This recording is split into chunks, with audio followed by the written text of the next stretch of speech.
Sportsbet Montana is the exclusive betting partner of Akem's Analysis and the Samuel Akem YouTube channel. They are also Montana's exclusive sportsbook for all your sports betting needs. Get tapped in with all the odds, spreads, or featured bets through Sportsbet Montana today. Remember, same game parlay is now available through Sportsbet Montana as well, so make sure you guys go put together that game-changing parlay that'll take things to the next level.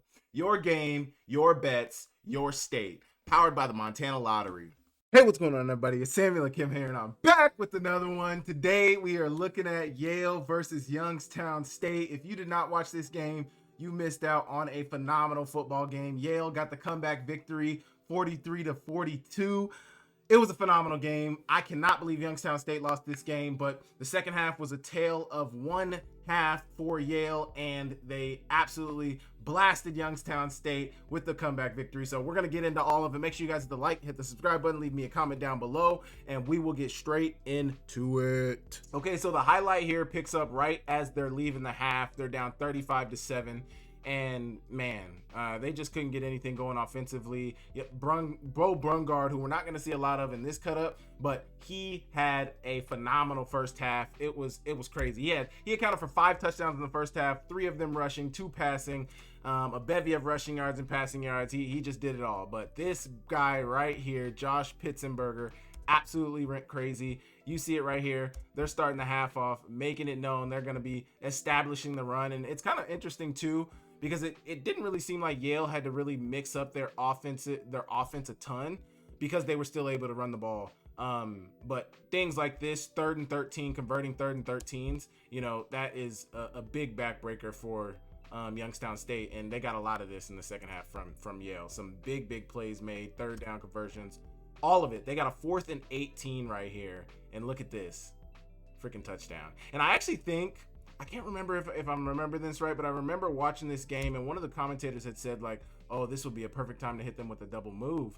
Kind of looks like they hit him with the switch release vert right here, because I think Lucius catches this, and I think he's the inside, he's the slot receiver right here. So they're gonna run some type of switch release, and it looks like they got a shell here of some sort. A lot of defensive backs playing deep, and then they're bringing the blitz. It's 4th and 18, so really, honestly, they might just be playing like off man. Everybody's got a man, and it's just.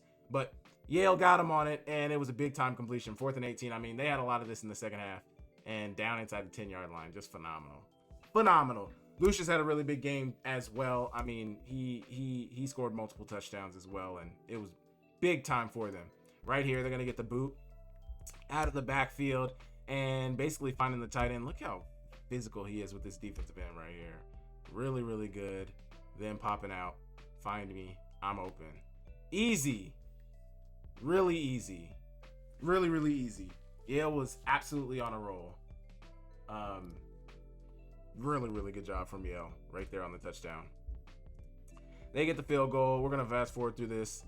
Next, here goes Lucius once again, the player I was talking about. Just absolutely making big plays. And they ran an iteration of this later on in the game as well, but it's just going to be a jet sweep. You got the tight end arcing out. They're pulling the guard around for some eye candy for some of these backers, but pulling him around. Look, it gets this backer right here. Whole time you got the tight end arcing and then the running back lead blocking. Running back doesn't get much, but the tight end gets a phenomenal block, kicking that defensive back out. And then good speed, really good speed. Another big play, man. And all along here, Youngstown State scored a touchdown in the first. They scored a touchdown in the.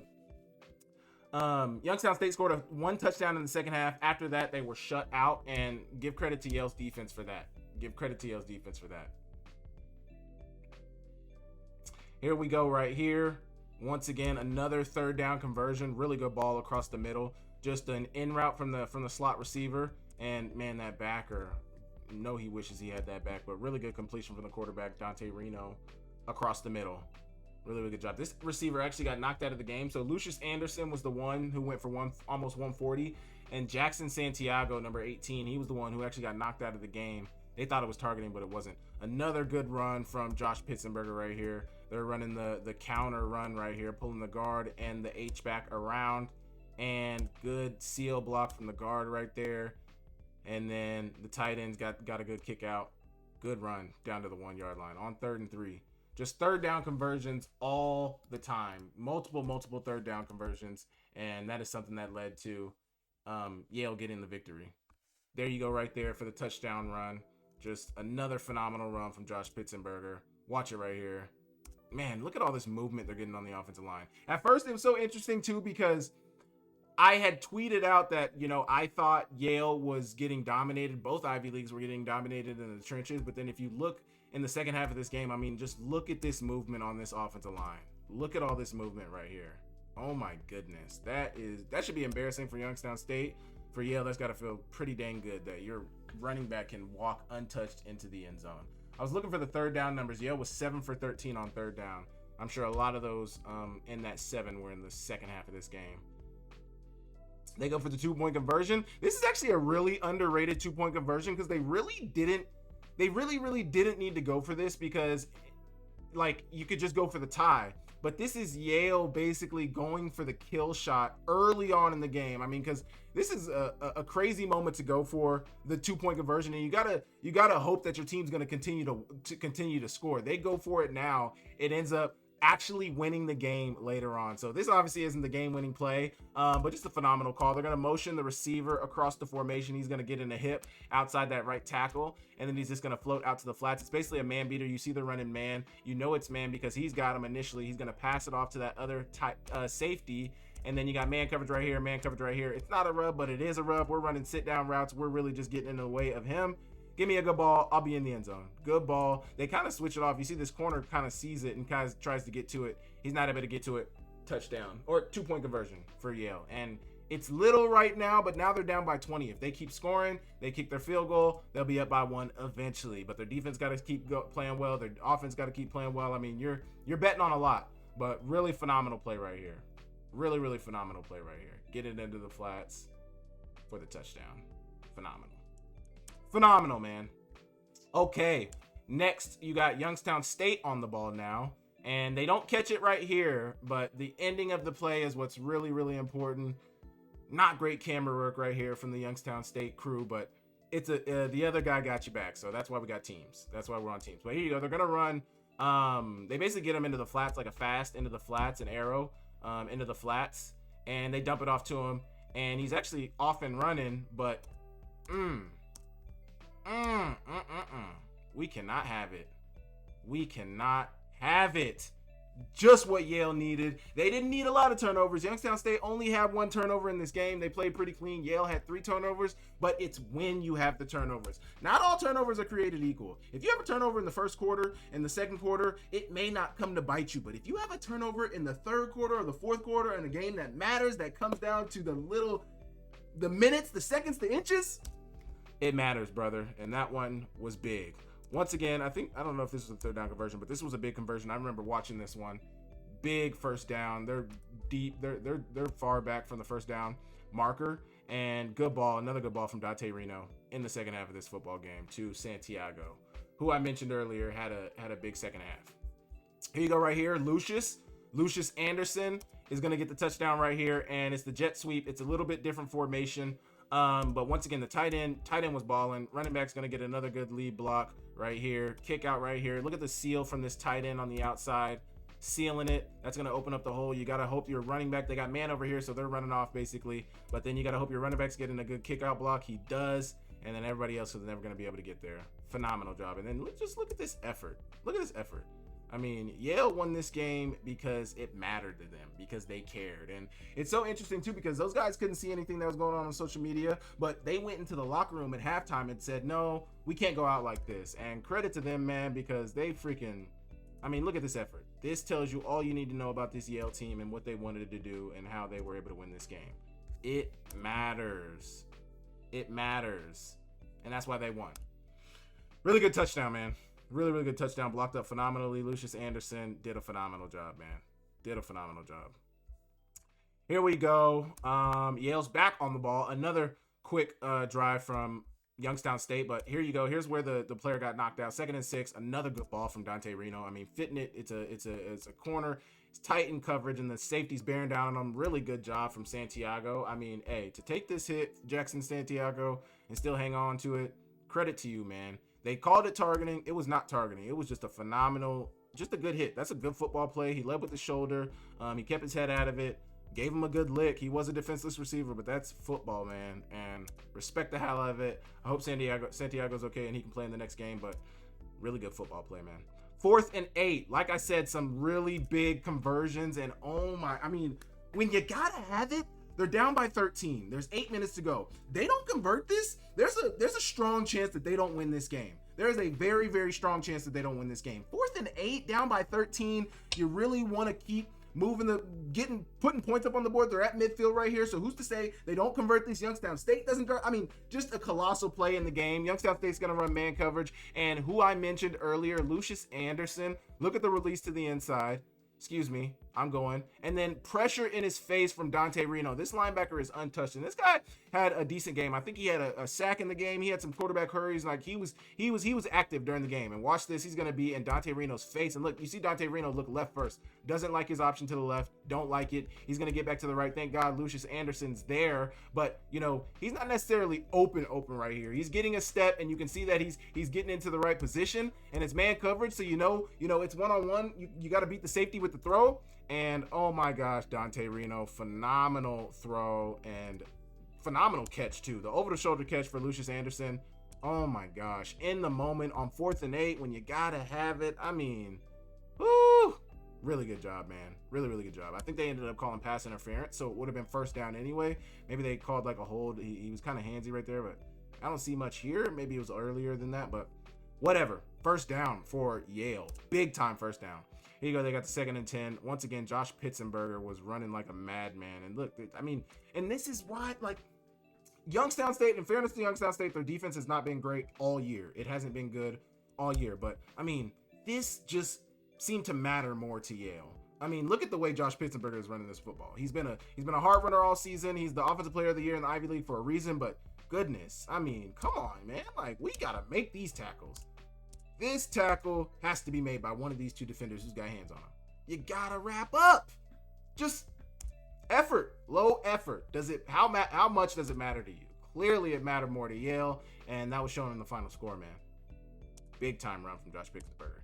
Here you go, right here, 4th and goal. Now there were so many. Like I said, there were so many big plays in this game. So many big plays in this game that without it, you know, Yale does not win this game. Once again, they had a 4th down conversion on this drive already of, I think it was 4th and 5, 4th and 8, whatever. I don't want to go back to it. I think it was 4th and 8.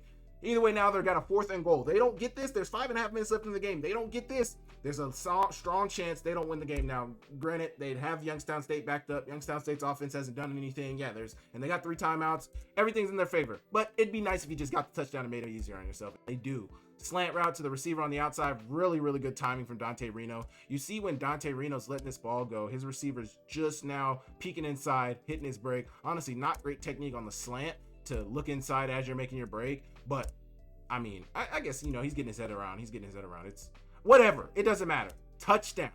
Freaking touchdown. But the corner was on it. The corner played it well. Just a better play from the receiver, man. Just a better play from the receiver. Really, really good job, man. Phenomenal job. Really good ball from Dante Reno. Good box out from the receiver out here. Just, good ball, man. That's good football. Really good football. Okay, I think this is the last time. Well, now they're down by 6. Point back to that 2-point conversion, why they're down by 6. But like I said, the Youngstown State offense wasn't doing anything in the second half, and Beau Brungard and them get faced with a 3rd and 6, and Yale gets the sack. They get the sack. And I think I haven't watched the All-22, and I haven't really watched the full game back, but one change that I think Yale really did well in the second half was like containing Beau Brungard. You cannot let this guy get out of the pocket, and you can see they're climbing upfield. There's not good contain right there, but you see this defender. He's keyed it. He's like, do not let him. And they got a spy on him too. They got this linebacker spy on him, so it's like they made some adjustments on Beau Brungard in the second half that really minimized his effect on the game. And you see they got the sack right there. And the spy was really a big deterrent of Beau Brungard from being able to scramble right here. I mean, look at him. He's watching him. He wants to scramble. He probably would have went out this way, but he can't because there's a spy right here. And then he tries to go out this way. D-line is keyed on it. Really good play from Yale, man. Really, really good play from Yale. Phenomenal job. Phenomenal job. Here you go. 4th and 12, and they punted it away, and then Yale gets a good return. Man, this looks scary to me because a lot of times when guys, like, it seems like they don't see somebody, it feels like that's when the turnover is going to come. But, I mean, this defender, maybe he didn't have leverage to put a better hit on him, but man, you gotta lay a lick on him. He doesn't even seem to see you. He puts a lick on him, but man, good return from the return, and then he gets down inside the 40-yard. And then the immediate next play after the return, under 3 minutes to go. They still have 3 timeouts. They're down by 6.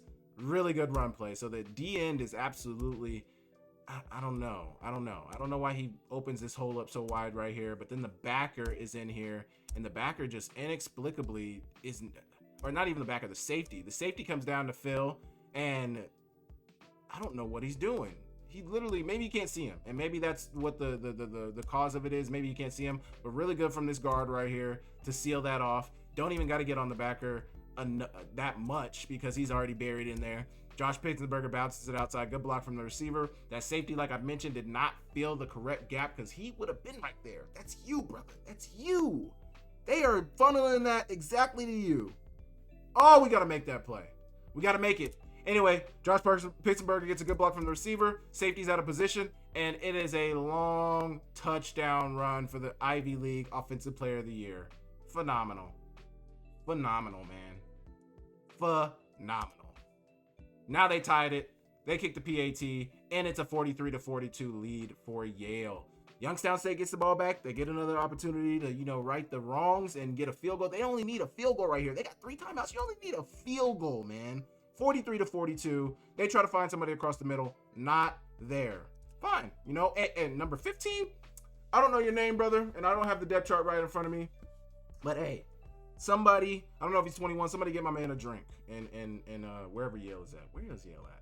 I'm sorry. I'm so sorry. That's disrespectful. I don't know where Yale is at, though. It's in the Northeast. Somebody get my guy a drink if he is 21. He had a phenomenal game.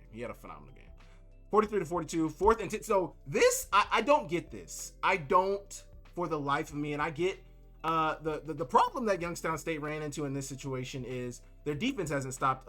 They haven't stopped a lick of the Yale offense in the second half. You haven't been able to do it. They've been converting 3rd downs and 4th downs all across the field. They got a 2-point conversion, big catches, all of it. I mean, they're dotting you up. So I get from the coaching standpoint, like, oh, we don't want to put our defense back out there because we haven't been able to get a stop. But like in this position, punting it away is the best. You got 3 timeouts and you got the 2-minute timeout. You punt this away every single time.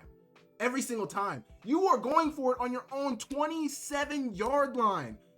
27-yard line. You are basically cutting out any chances of you guys winning this game. I mean, there's still a chance. You hold them to 3. They get a field goal. You guys, I mean, there's a lot that, I don't know, man. I don't know.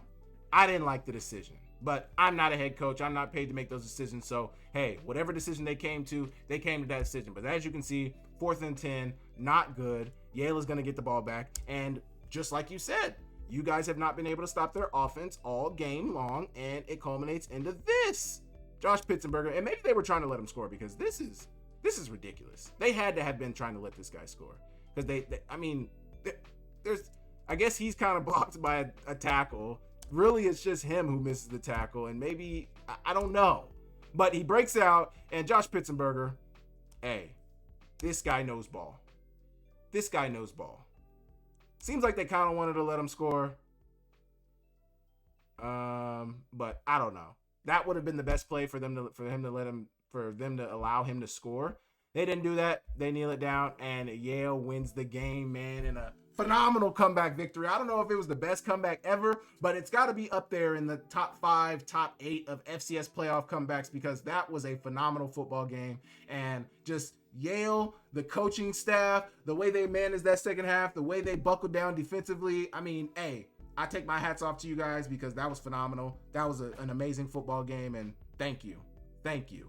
Yale moves on. Youngstown State obviously is going home. Beau Brungard hopefully should win the Walter Payton Award this season. He's had a phenomenal year. But Yale is moving on to the second round of the FCS playoffs where they go to Bozeman to play Montana State. So we will see what they are able to do. You guys let me know what you thought about this Yale versus Youngstown State game in the comments down below. And I will catch you guys next time. See you later.